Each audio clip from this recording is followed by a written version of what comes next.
वाह नेताजी वाह। सबैलाई चाउचाउ वितरण सरकारको तर्फबाट। होइन यो त अलि धेरै भएन र भने रात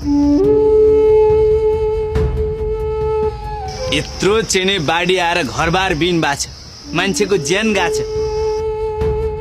अनि तपाईहरु सरकारी तर्फबाट आएको रात चाहिँ चाउचाउ।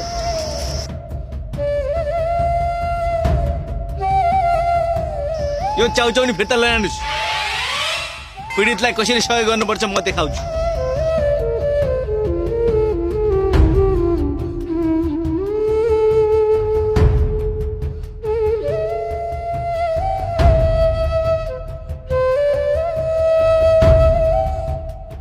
रात कसरी बान्नुपर्छ नेताज्यू अब हामी देखाउँछौँ। के हो आमा? हो नि।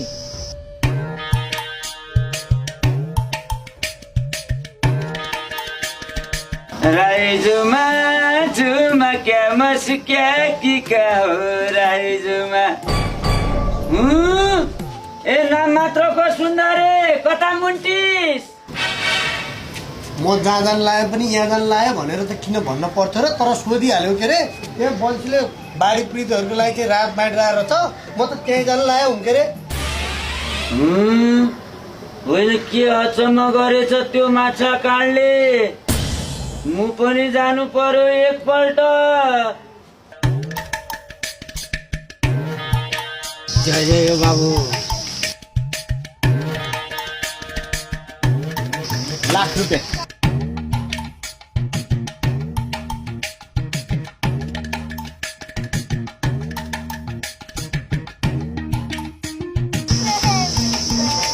मैले सबैजनालाई लाख लाख रुपियाँ बाँडिदिएको छु। यसले चाहिँ नि 1-2 महिना खर्च पर्छ चार्छ गर्नु होला ल नेताज्यू। न त अब भन्यो भनेर चित्त नदुखाउने होला। तपाईहरुले चाहिँ अब आउँदो चुनावमा भोटको लागि हो चाउचाउ वितरण गर्न आउनु होला। तर मैले चाहिँ सच्चा एउटा नेपालीलाई अर्को नेपालीले सहयोग गर्नुपर्छ भनेर मसँग भएको 10 लाख रुपियाँ लाख लाख बाँड्दै जा। बुझ्नुभयो? मन ठुलो हुनुपर्छ।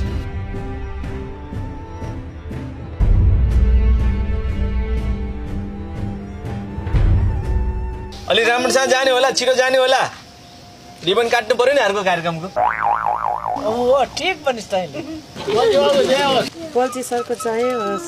धन्यवाद। बल्छी सरको जय होस्, धेरै धन्यवाद। बल्छी सरको जय होस्, धेरै नै धेरै। होइन माछाको काँड यत्रा लाख लाखका बिटा कहाँबाट ल्याएर सहयोग गरिस् यी बाढी पीडितलाई?